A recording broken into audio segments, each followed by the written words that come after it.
Welcome to CyberUK 2022.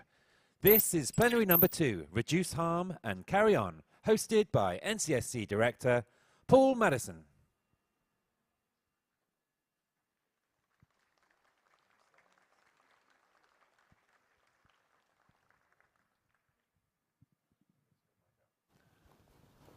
Hi, good morning, everybody. So my name is Paul Maddinson. I'm the Director for National Resilience and Strategy at the NCSC. So I hope some of you will have heard the talks this morning where very much looked at cybersecurity in a global political context. But all of the speakers talked about the new national cyber strategy in the UK and the importance of a whole-of-society approach. So what we wanted to do with this session is look at what that might mean in practice. So really pleased and grateful for the panellists we've got to join us today. So Rob Jones is Director General for the National Economic Crime Centre. We've got Jude McCrory, who is the CEO of the Scottish Business Resilience Centre. We've got Siwan Rees, who is Vice Chair of the Institute of Directors here in South Wales. And we've got Nelson Odie, who works for RM Education. So to kick us off, I'd like to ask each of them just to give us a few minutes perspective from where they sit on what we might mean by a whole-of-society approach to cybersecurity. So Rob, would you like to start, please? Yeah, thank you, Paul. So in my role, I've got the National Economic Crime Centre and also the National Cybercrime Unit in the NCA. So what we're trying to do is to drive the national response to the cybercrime threat. Now, a lot of what we do isn't a classic law enforcement response because of the nature of the threat. Much of the threat that we face is extraterritorial. We can't reach out and touch the actors behind it. Sometimes we do, and that's really cathartic, but unfortunately that's rarer than we'd like it to be. So we need to address it in a different way, and that does mean making sure that the insight we get from incidents, when we are trying to work with victims, when we're working with industry, the insight that we get from colleagues right across the system is used as best as it can be to mitigate the threat. So that means we play into education, it means we play into prevent activity, but crucially when we're dealing with incidents, it isn't all about law enforcement crashing through doors, it is about seeking the lowest harm resolution and making sure that people can recover and move on whilst we try and achieve best evidence. Now, it's really important, I think, that people remember that. If you look at the way the threat has gone, particularly with ransomware last year, which was a little bit crazy in terms of the way it developed, I'm not going to say ransomware is quiet or gone away. I'm not going to say any of that. It's still there. It has seemed quieter, but it's going to come back. We know that criminals are really resilient, so it will come back and it will hit us again. What we saw through that was that it was a much more adversarial attack on the system from the actors behind it, with very, very adversarial hack and leak tactics, a very, very pokey response from the actors behind it. None of that has gone away, it's just bubbling under. That's certainly the way I feel about it. If you look at the convergence between classic cyber and fraud, that's really worrying as well. So, the threat landscape, whilst ransomware might be simmering in the background, we know that fraud is full on and alive. It's the crime that you're most likely to be a victim of in the UK. 40% of all reported crime, depending on what stats you want to look at, is down to fraud. Much of that is cyber-enabled. So our old language in terms of what we're trying to achieve in confronting the threat is probably a bit dated now. There is a danger that some of what we talk about seems abstract. Cyber, online, it's real world, it's about security in the real world, and it's about real world harm. So what we're trying to do from an NCA perspective is engage with everybody across civil society, the great work that NCSC does, the ability to make sure that we're creating resilience in the system whilst we try and extract a cost from the actors behind it.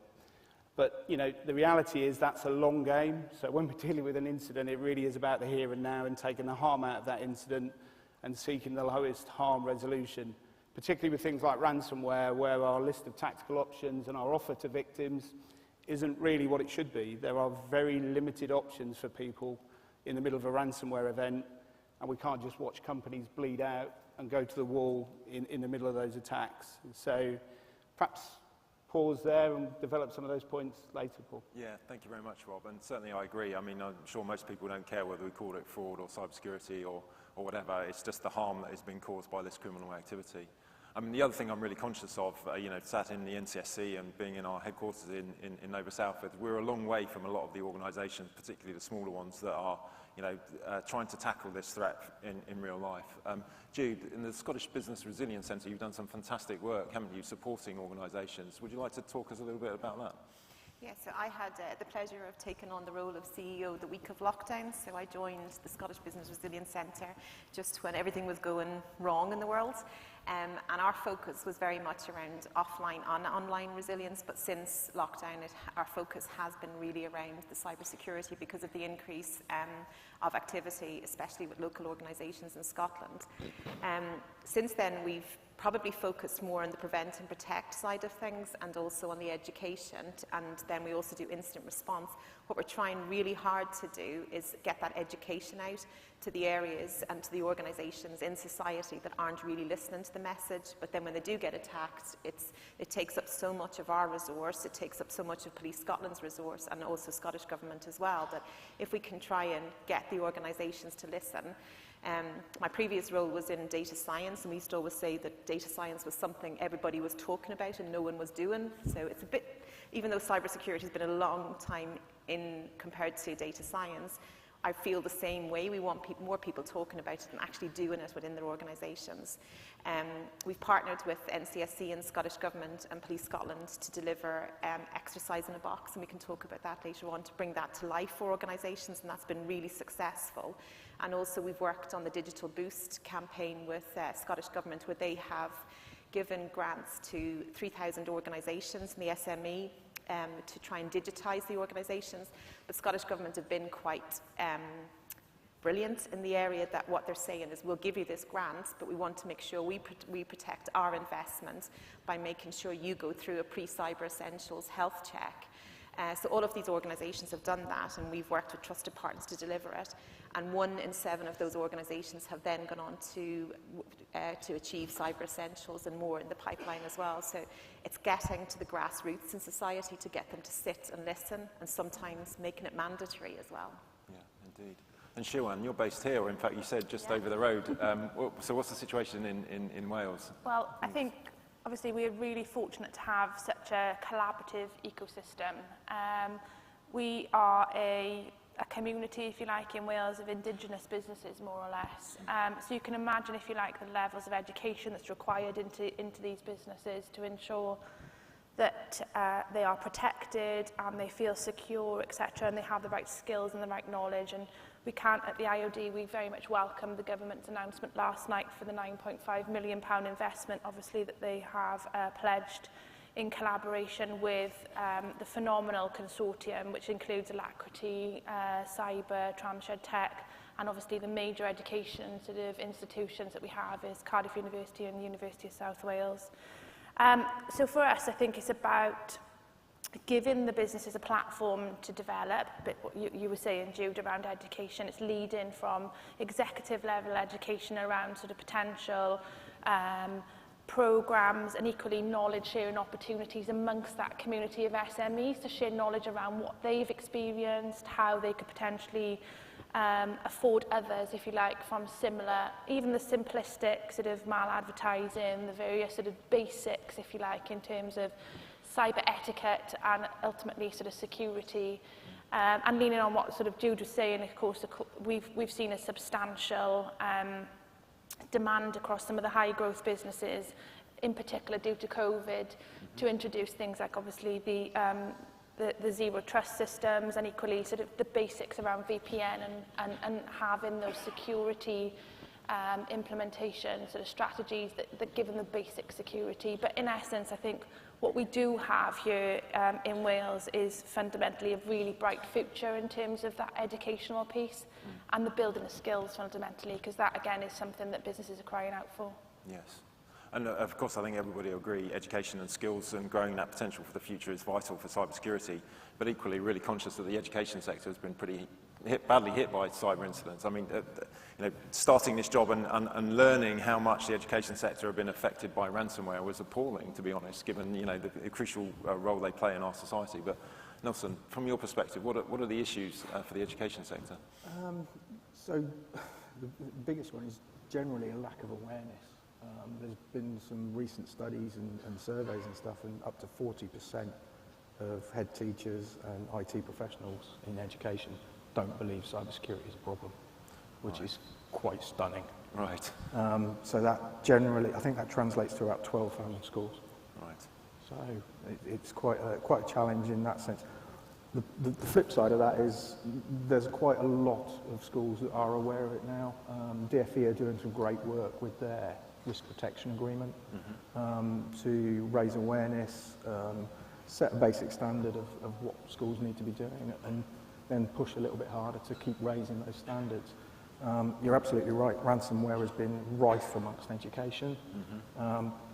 It's potentially an easy target. There's some very big insights.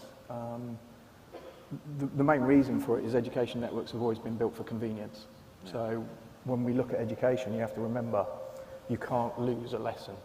A lesson you lose for the children and for the students is lost forever. Yeah.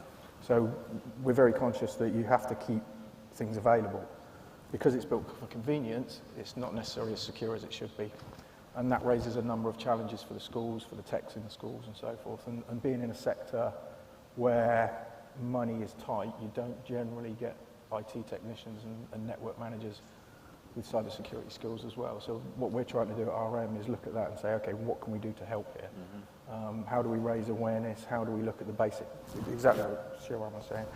We look at the basics that they need to do, basic cyber hygiene, encouraging the use of MFA, which is very low at the moment, and good passwords, etc., etc. It's all the basic things that we really need to encourage, and then we can keep building up through what I like to call a staircase, basically. So let's get to the first step. Yes. Let's get to the next step, and indeed. so on. And we can really encourage that. So in the NCSC we have a team that's focused on the economy and society, we call it, and that's, you know, trying to take some of the expert advice and guidance and tools we have, but make them available, but also more applicable to small organisations, and also to support the work to defend the citizen against cyber-enabled fraud. So we've made some steps, but I think the strategy, sort of whole of society, that ambition there is really to scale that up. But from your perspectives, and please anyone come in, you know, what are the real challenges? What more do you need from central government or from, in fact, the cybersecurity community that you've got represented here have got fantastic expertise and capabilities, but how can we help you deliver what you're trying to achieve?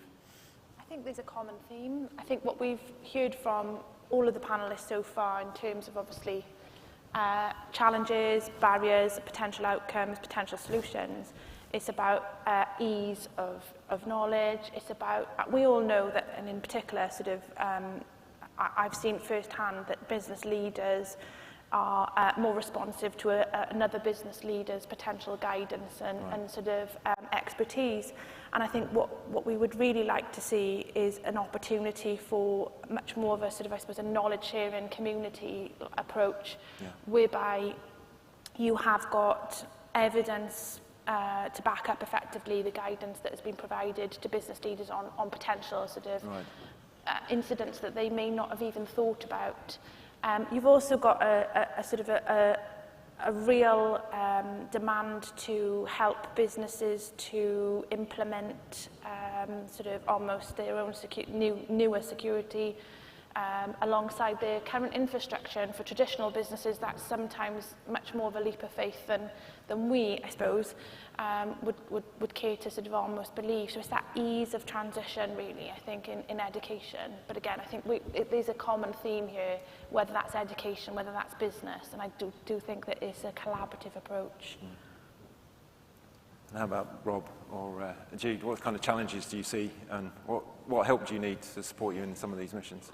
I think the guidance that NCSC is that you bring out is amazing, and also the packages around exercise in a box, but it's bringing that to life and also before that stage as well is getting bums on seats. You know, exercise in a box is only an hour and a half at most, and we're saying to people, send out some employees, non-technical sessions, but to even get people to invest that time is very difficult. And I think what we need to do then is market it, you know, get some funds as well for marketing and PR, but also target the execs, the board as well, because it should come from the top.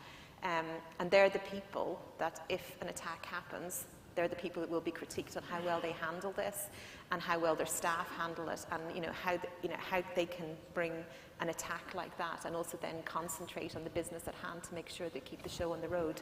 So it's that kind of thing, but also talk more about ransomware, talk more, and not just ransomware, but all of the other cyber attacks that can happen, because I think the smaller organisations think they're immune to this, right. And even the press as well. When we had CIPA attack in Scotland and we brought out the reports with the Scottish Government and the police on how well the incident was handled, the journalists used to say to me, but this is a one-off, you know, this just happened. Right. This is the one attack that happened in Scotland last year. I think we're building intelligence, but we're keeping the intelligence too close to our chest, and we don't get to hear all of the things that I've already heard this morning in Scotland that were a bit kind of, and maybe that's to do with COVID as well, but we need to share this more. We need to make it public to let people be aware that this is one of the biggest threats that can happen to their organisations.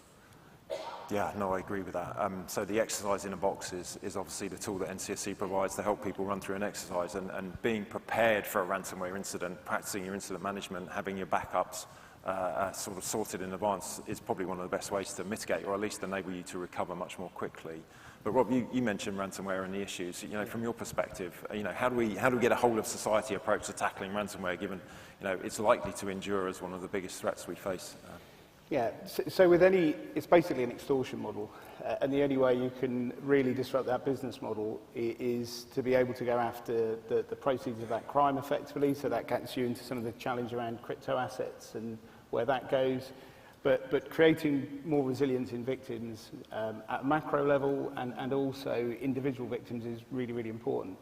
And things like exercising and being aware of what may happen to you, and it not being abstract and it being very ingrained into the day-to-day business of that company is really, really important, because what we've seen over the years is as it's developed and it's become more unstable, and it's gone from a real stable elite that was based overseas to a ransomware as a service model and a much more distributed type of attack that plays out, is they're incredibly flexible, the actors that we're up against. And what we need to be able to do is to create more options for victims when they're in the middle of an attack, but also make sure that they are not the ones that are selected and they don't come to the top of the list. Yeah. And creating that resilience does mean a change in mindset and really understanding how you're going to collapse that business model, because if you empower victims, you completely disempower the attacker, and that's in every extortion model. And this is a real-world extortion model where the power is there because people's data has gone, or there's a destructive attack on their system. So as you get into that, and you've got a backup, and you've done the basics, and you've got cyber essentials, all of those things are the things we need, because that really takes the power away from the attacker. Yeah, and I think that's what Lindy was referring to this morning about the agency that we have. And then we've seen Ukraine show in defending themselves against the sort of myriad of attacks that you've had. But everybody, individuals and organisations, also have that agency if they can take those steps, implement those basic preparedness measures. But in your experience, both in businesses or in schools, I mean, you know, what do you think is stopping leaderships or organisations from understanding the cyber risk and then taking some of those necessary measures?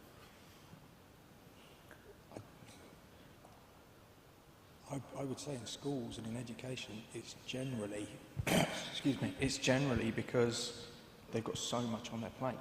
Yeah. They've got all the education they've got to do.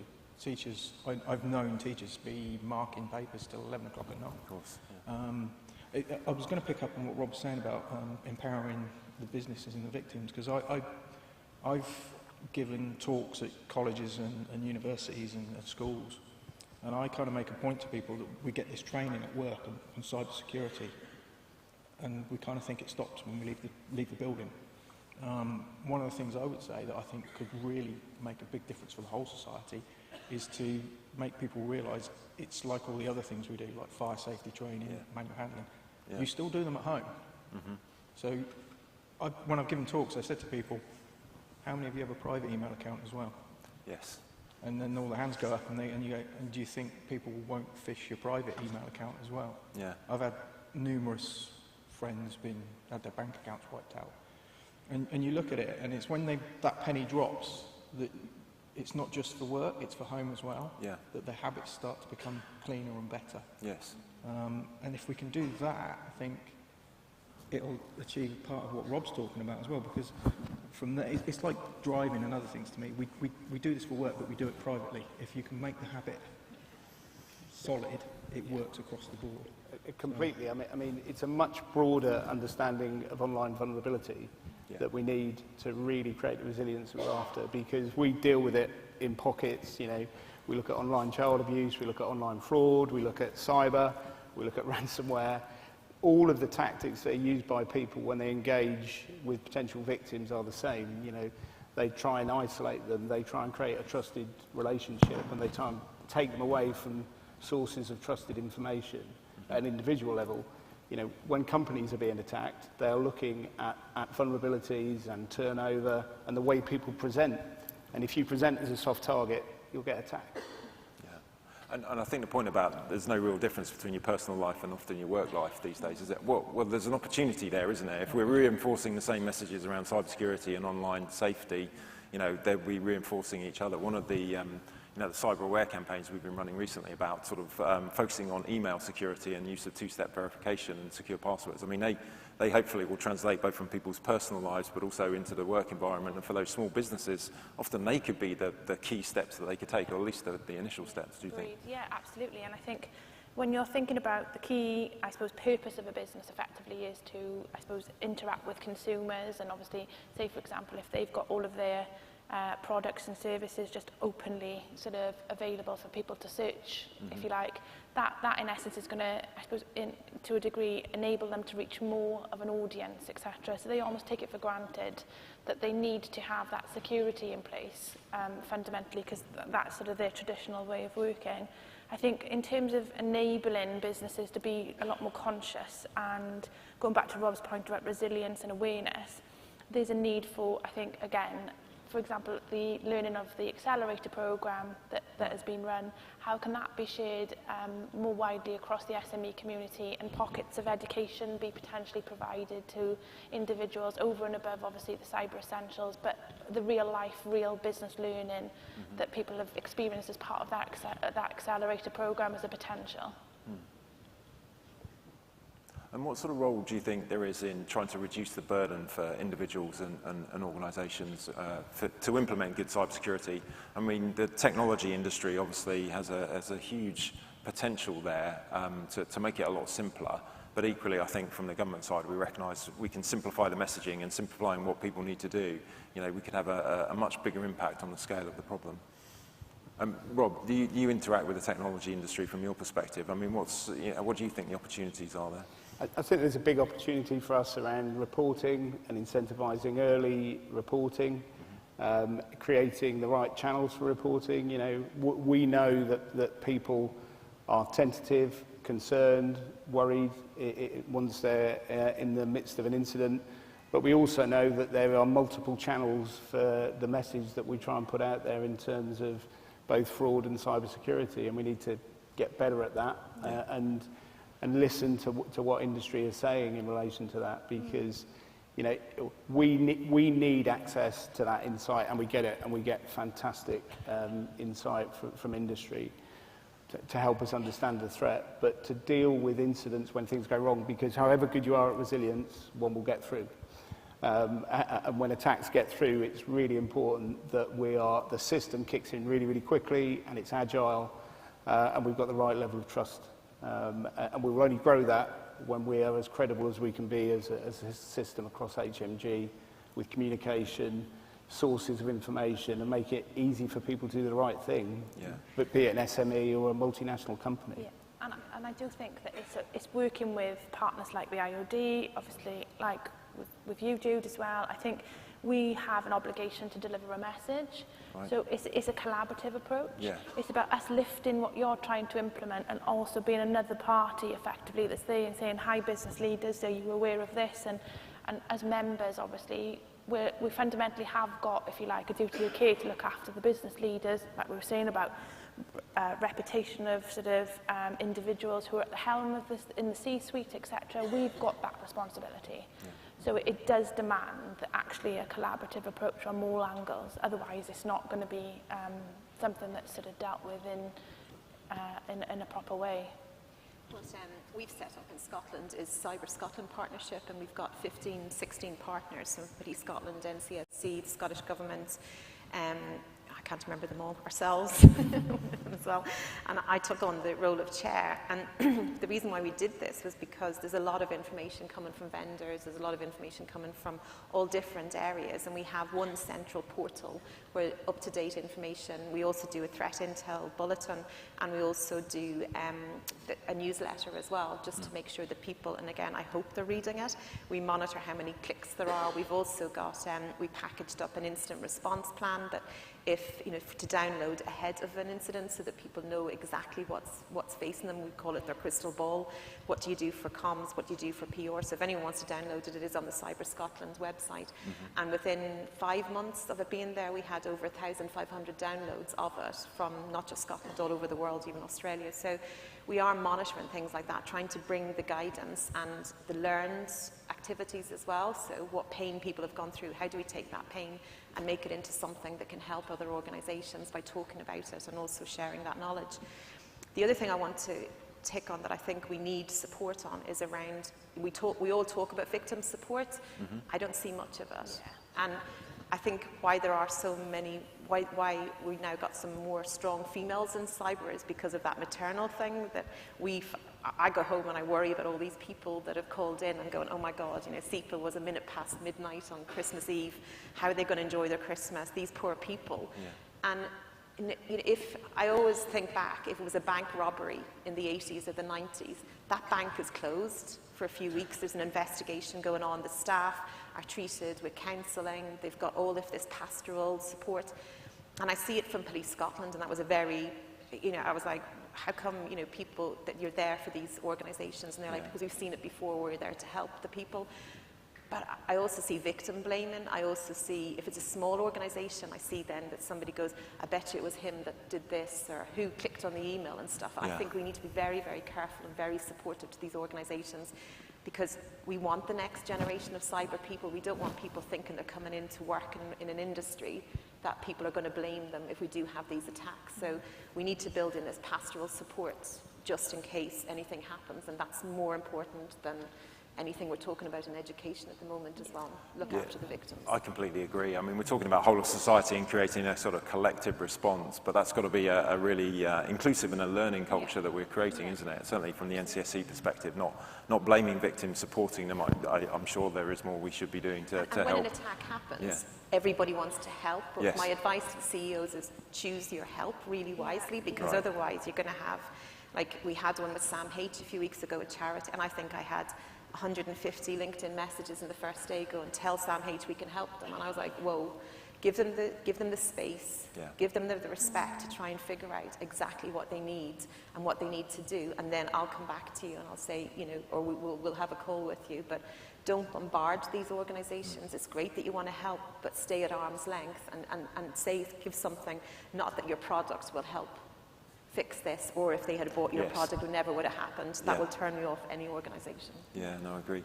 I think that sort of that collective understanding or sense of purpose, I think, is one of the really powerful things that we already have as a community, but want to see more and extend. So at dinner last night, one of the partners in industry was talking to me about doing cyber threat research, but getting really, really sort of motivated when they saw a scam trying to take advantage of the test and trace, a smishing attack, and just the understanding of how much that would impact, vulnerable people at a really vulnerable time, and wanting to work together collectively to take those kind of things down, and that's the kind of spirit I think probably all of us have. This is not just a job, is it? We are here trying to protect people from harm, and I think the more we can bring that together. I think from the NCSC perspective, one of our successful public-private partnership arrangements has been the I-100 scheme, if it's familiar, where we have secondees from industry come in and you talk to them, and the single message you get, the thing that makes it worse most, is building trust. And it's been quite difficult over the last few years, hasn't it, being remote and not having those personal interactions. But I think the opportunities you have in, you know, in regional and sort of the national scenarios to help foster those communities of trust and start rebuilding that community is fantastic. Yeah, absolutely. I think what we're seeing, especially in Wales, is almost like a leadership sort of approach in cyber emerging.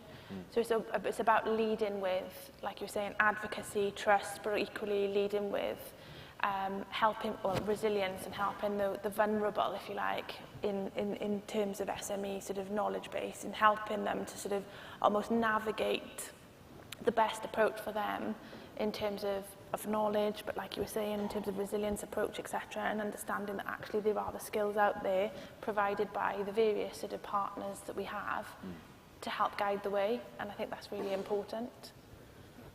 Yeah, I think one of the things we could do better is practice more.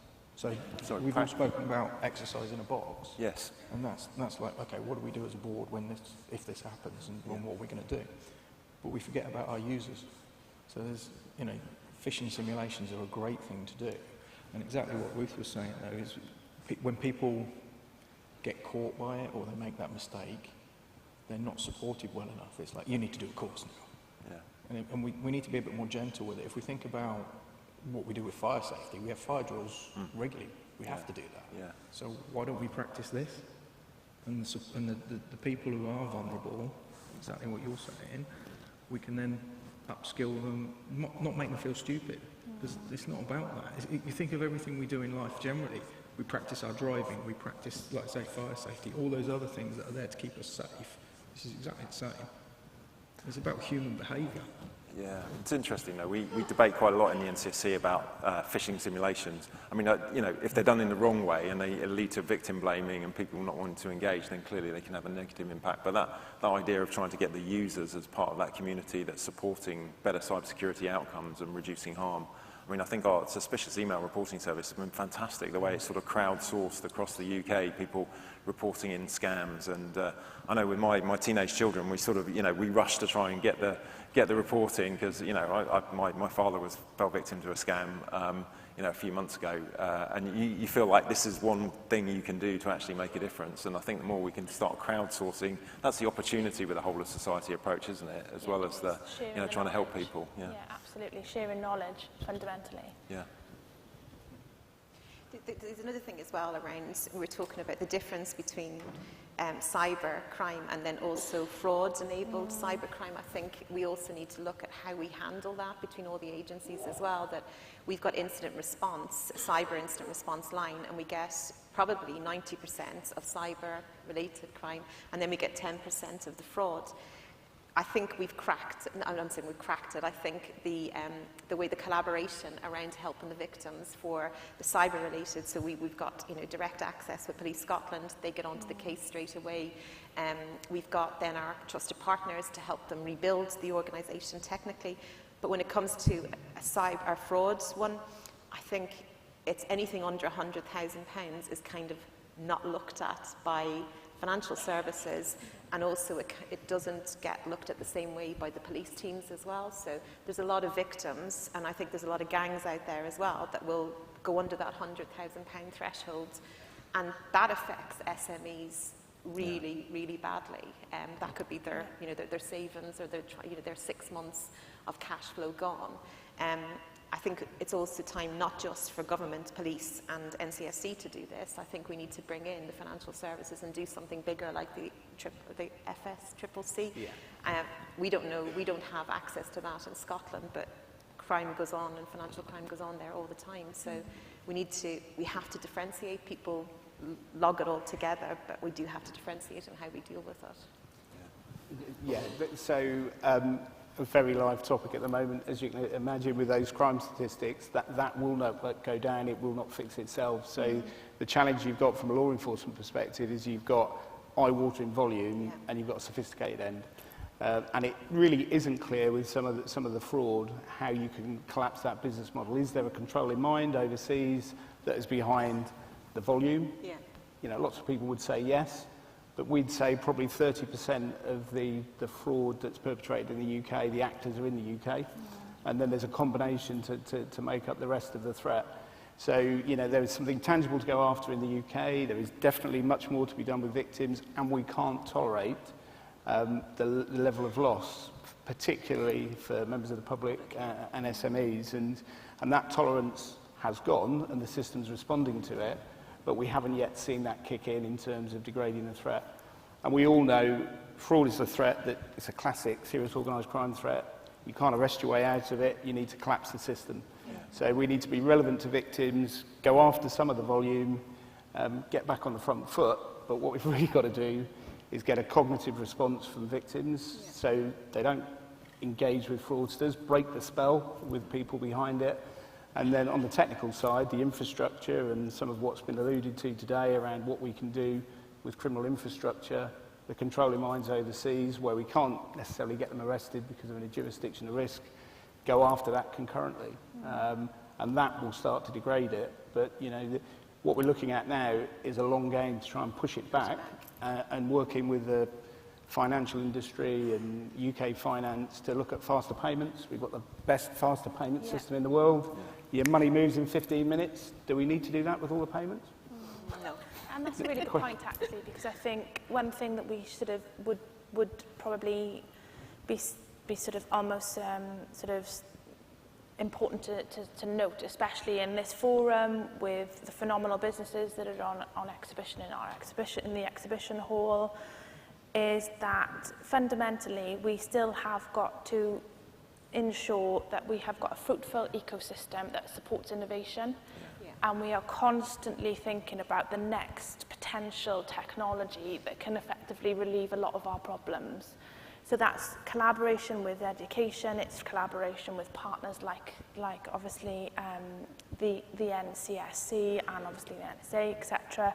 But more broadly, we need to be a nation that welcomes sort of innovative thinking and has got that real sort of ecosystem that is going to help people take a risk in terms of coming out with new digital ideas and new technologies that helps us sort of to almost continue to fight this cause.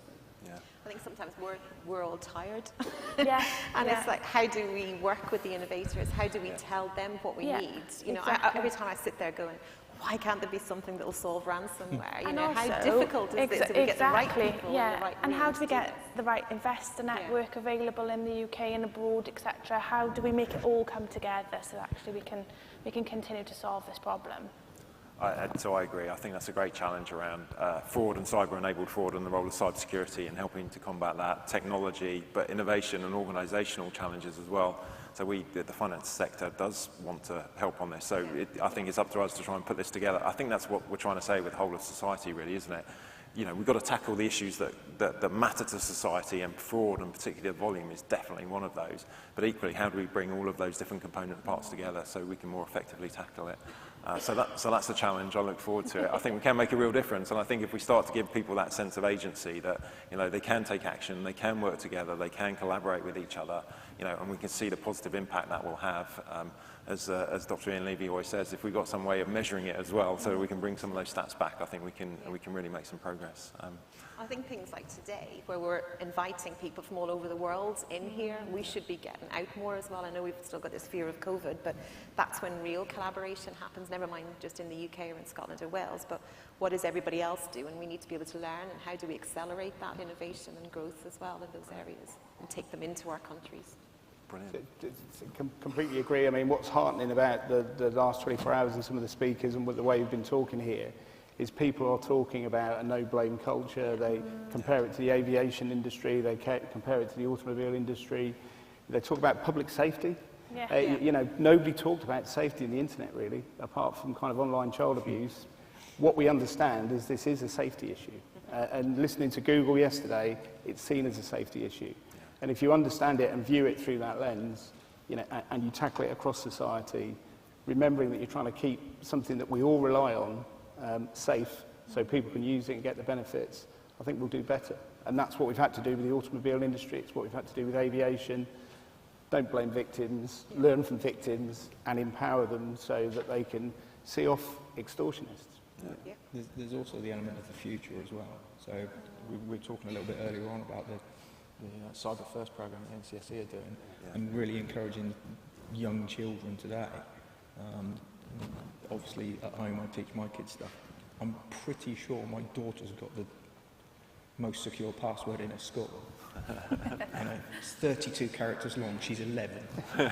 Can she memorise it? Yeah, she never mistypes it. Excellent. She uses a password manager, and the irony of it is because she lost her Roblox password. So when you look at the NCSE Cyber First programme, it's the right direction for us to take. We've got to get the kids involved now, because they're the ones going to be innovating in 4, 5, 6, 7 years. Exactly, yeah. And that's how we keep progressing. I mean, we know there's a skills shortage. We've got to keep just pushing it. Yeah. So, and you know, you said earlier, what would I ask you to do? Yeah. Let's get it marketed, let's get it out there, let's get all the schools involved, let's get the teachers confident with it as well. Well, then we move forward. That's a great call to action. Look, thank you all. That's been very good to hear your perspectives and to share them. So thank you very much for your time today. Thank you. Pleasure. Thank you.